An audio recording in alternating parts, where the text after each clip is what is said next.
It's election season in Arlington and things are heating up. As always, ACMi will present debates, candidate profiles, and all the important information you need. Arlington's poet laureate moves a creative community project online and finds that there's a global audience for it. And is this man fighting a plastic bag? No, he's fighting Parkinson's. We'll explain on ACMi News up next. From McLennan Park to Spy Pond, from Poets Corner to the Mystic River, we have Arlington covered.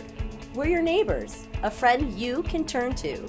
This is ACMi News. Hello, Arlington, and welcome to ACMi News. I'm Isabel Litterst. It was about 1 year ago that Massachusetts went into lockdown, forcing many of us to stay inside and temporarily suspending business operations. In May 2020, Governor Baker announced a 4-phase reopening plan that would allow certain sectors to reopen at different times within stated guidelines. It's been a long time coming, but we may be nearing the finish line as the state enters the final phase of reopening, at least as long as encouraging public health metrics persist. Senior news producer Anim Osmani has the story. Effective March 22nd, Massachusetts is now in Phase 4, Step 1 of its reopening plan. Under Phase 4, Step 1, gathering limits for event venues and in public settings will increase to 100 people indoors and 150 people outdoors. Outdoor gatherings at private residences and in private backyards will remain at a maximum of 25 people, with indoor house gatherings remaining at 10.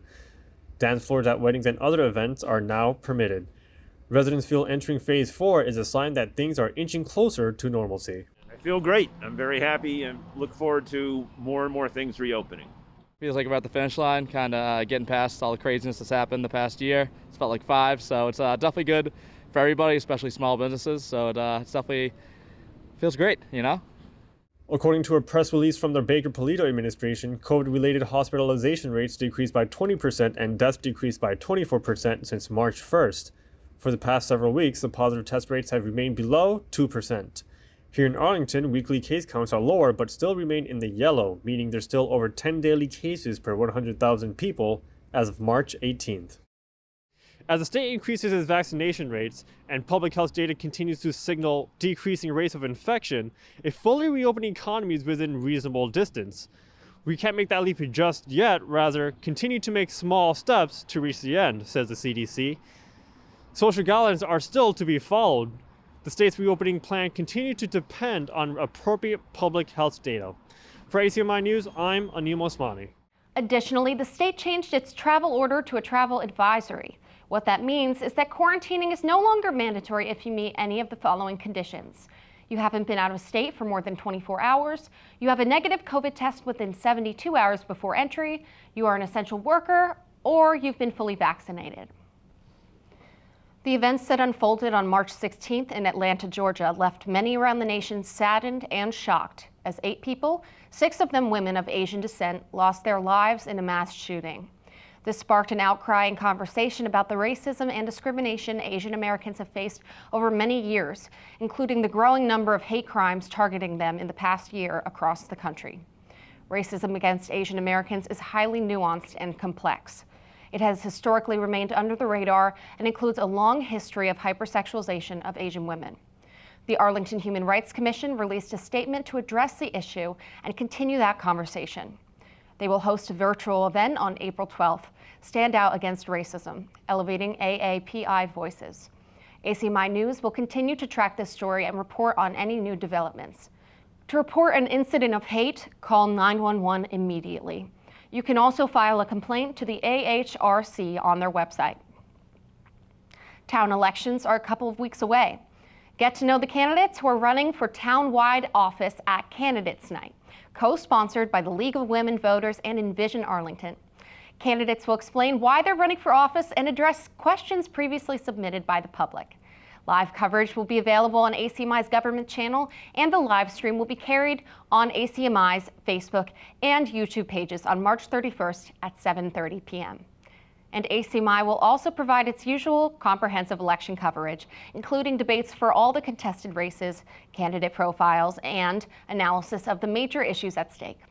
You'll find all that content airing regularly on our government and public channels in the week leading up to the election on April 10th.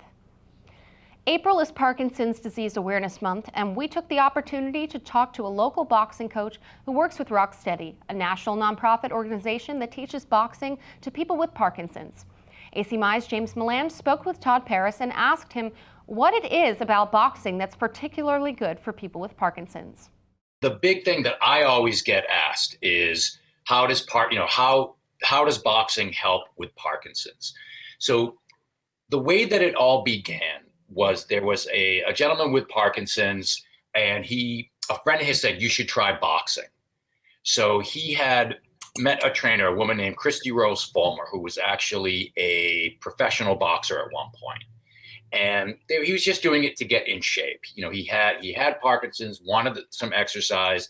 As he was doing the exercises, he started noticing some of the symptoms were going away.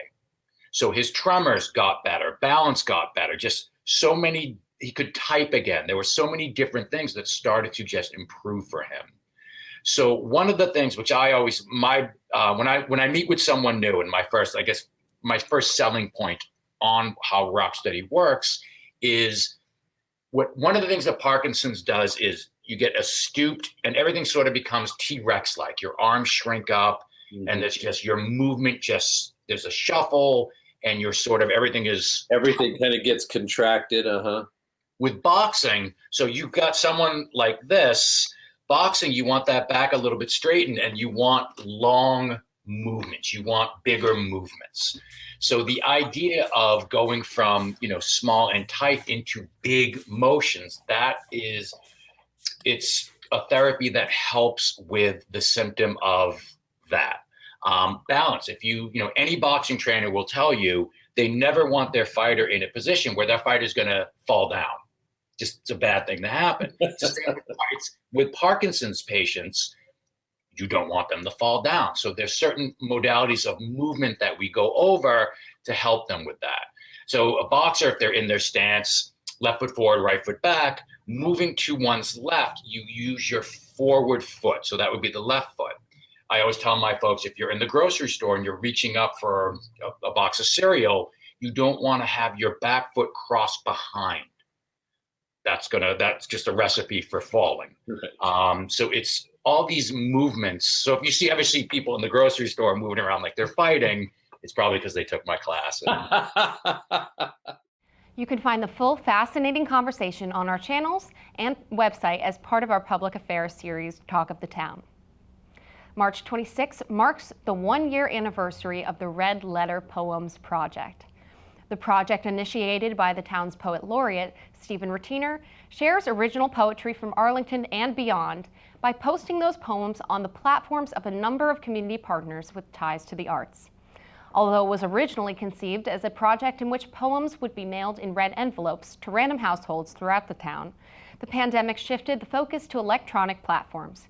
Happily, Ratiner discovered that this move opened the project to a global audience.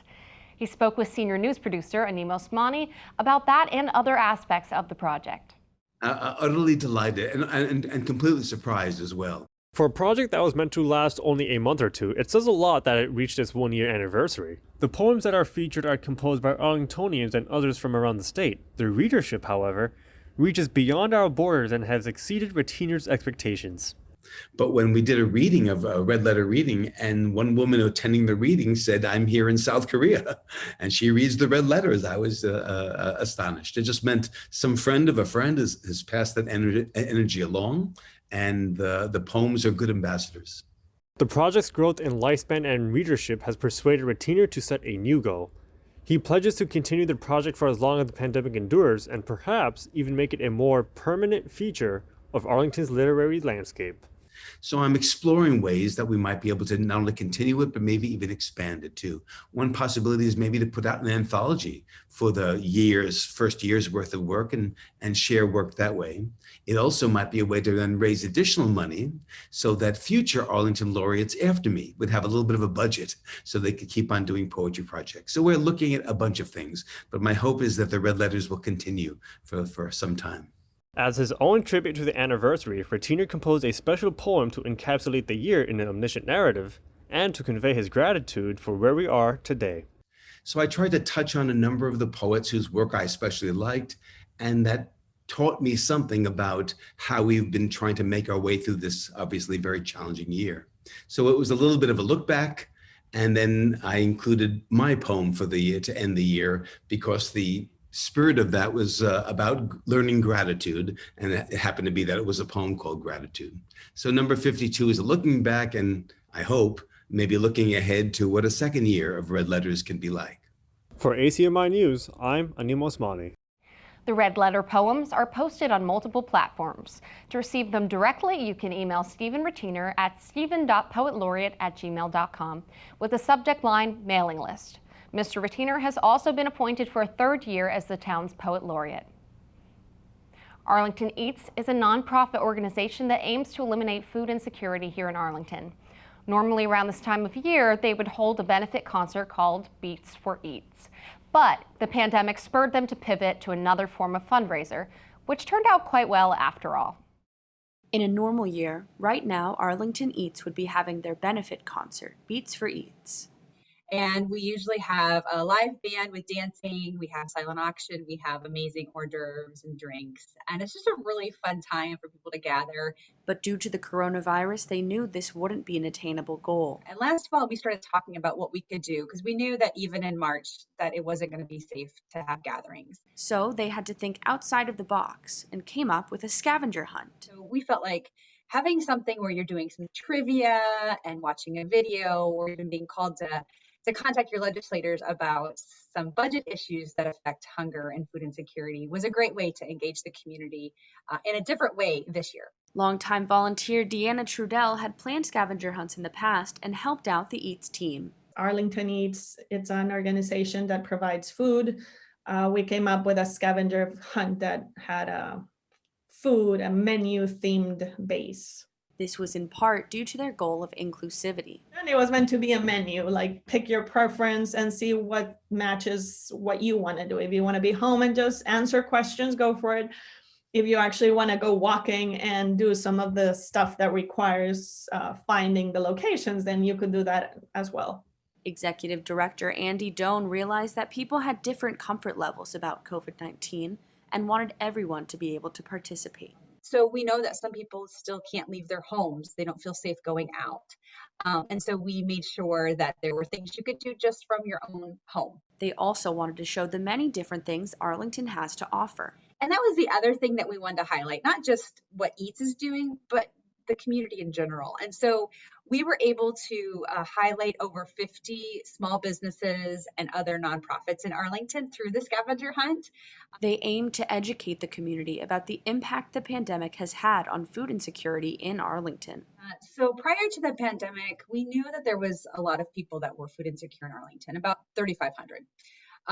But that number has increased to over 4,300. Doan emphasized that this can often be a hidden issue. It's easy to look around and see these $1 million houses being built and sold and thinking, well, no one in my community is hungry. But the reality is that any of us could be hungry at any time. But she is proud of the way that Arlington has persevered. I'm also really proud of our community and how Arlington has just rallied around.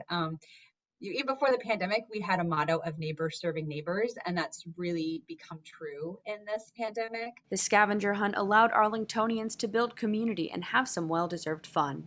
It's been a year of boring, right? So anything that's a little out of the ordinary, I think gets people excited. For ACMi News, I'm Ella Ward. To get involved with Arlington Eats, go to their website at arlingtoneats.org. At this time of year, there are a number of ways Arlingtonians can add some spring to their step. One of them is to plant street trees in public spaces. Arlington residents can request trees to plant and foster in the area around their property. ACMi's In Young Kim met the Arlington's tree warden, Tim LeCuivre, to find out more about the Street Trees program. 300 per year. That is the number of trees per year that Arlington is aiming to plant on the streets. Due to the pandemic, annual tree planting stopped last year, so the town is trying to catch up this year with spring planting. Residents can request public street trees to plant around their area by visiting the town's website and simply filling out the form, Tree Planting Request. ACMi invited the town's tree warden, Tim Liquive, to explain the process. So the way that the request center works for folks requesting trees, so you fill out your address, that you'd like a tree. I receive these requests and I field them, and I take a drive out and take a look at the site and see what the site looks like, depending on the planting strip, if there's one there or not, if it's a planting well, if they're underground utilities, overhead utilities, and that gives me an idea of what we can plant and what we can't plant. So that's how the premise works. So far, the community response to the Street Trees program has been great, says the DPW. The folks that are requesting trees, they're passionate about trees, and their response is great. They're willing to help, and they're willing to keep us help the trees water. So it's a good community involvement. It's been going great. So we're looking to start planting soon enough. The DPW are offering 10 different species of trees, including tulip trees, northern pine oak, and shade trees. They are more than eager to fulfill residents' request to plant a street tree. And we're doing the best that we can to accommodate folks if they do have a specific request, but also making sure that we plant the right tree in the right spot. So I would encourage anybody to reach out for us for a tree. This is your town. This is your community. We all love to be in Arlington. For more information, you can check out their Facebook page and the town's website. Participants are expected to care for and water the trees for at least 2 years until the trees are well established. Town of Arlington has many beautiful and useful trees thanks to the efforts of the community. This year, Arlington hopes to enhance its neighborhood by planting more trees. For ACMi News, I'm In-young Kim. Are you planning to request a street tree? Make sure you remember to take care of it after you plant it. Good news for Arlington seniors. After a long hiatus in senior programming, a new show is coming to ACMi's public channel that presents all of the news and services from Arlington's Council on Aging. Arlington 60 Plus Connection is the name of the show. Episode 1 is currently airing and more episodes are coming your way. Here's ACMi's production and media manager, Katie Chang, with the scoop. Arlington 60 Plus Connection is a new show for Arlington seniors, 60 plus and over. It's produced and hosted by Christine Shah, who's the executive director of Arlington's Council on Aging. And I think she reached out to us about the show. Arlington's always kind of historically had a senior program. Just with the transition between executive directors, we kind of haven't had a break in a senior program. So we just filmed episode 2 for April, and we're excited about collaborating with them. The TV show is really beneficial for seniors. So I feel like we have a lot of seniors that are actively watching TV from home, especially because it's the pandemic. So it's just an extra way for the Council on Aging to get their communications out to Arlington seniors and to let them know about programming and other events and ways that Council on Aging supports seniors in town. Arlington 60 Plus Connection is streaming on ACMi's public channels, RCN Channel 629, Verizon 31, and Comcast Channel 8. You can tune in on Sunday 4 p.m., Tuesday at 9 p.m., and Wednesdays at 8 a.m. Oh, and happy birthday, Katie! Now let's turn it over to our Ponderscope crew for what's happening at Arlington High School. Hello, and welcome back to this week's edition of the Ponderscope, your Arlington High School news, updates, and more. The Ping Pong Club is beginning to meet again. Due to capacity restrictions, all who wish to attend must fill out the sign-up form down below. The club will currently be meeting in the Blue Gym every Wednesday from 12:15 to 1:15. Anyone is welcome to join and play recreationally or competitively. The first meeting will be this Wednesday, March 31st. The window for course requests is now open. All students must submit their course selections by April 1st. After this deadline, school counselors will begin to meet with students to go over their requests for next year. All selections should be submitted through the class registration page on PowerSchool. Now is a great time to get involved with ACMi. Whether you're wanting to create your own projects, help film town events, produce the Ponderscope, or learn how to create and edit a video, ACMi is the perfect place to start. To get involved, email kevin@acmi.tv. As always, I'm Gabe Rothenberg, and this has been the Ponderscope. Thank you for watching. Thanks, guys, and thank you for tuning in this week. For everyone here at ACMi News, I'm Isabel Litterst, and we'll see you next week. You can always check out our latest segments and newscasts on the web at acmi.tv/news. And don't forget to like us on Facebook and follow us on Twitter and Instagram at ACMi News. Make sure to subscribe to our YouTube channel as well. You'll find us at youtube.com/ACMi News. If you have any news tips for us or wish to become a citizen journalist, we'd love to hear from you. Email us at news@acmi.tv or stop by ACMI Studio A at 85 Park Avenue.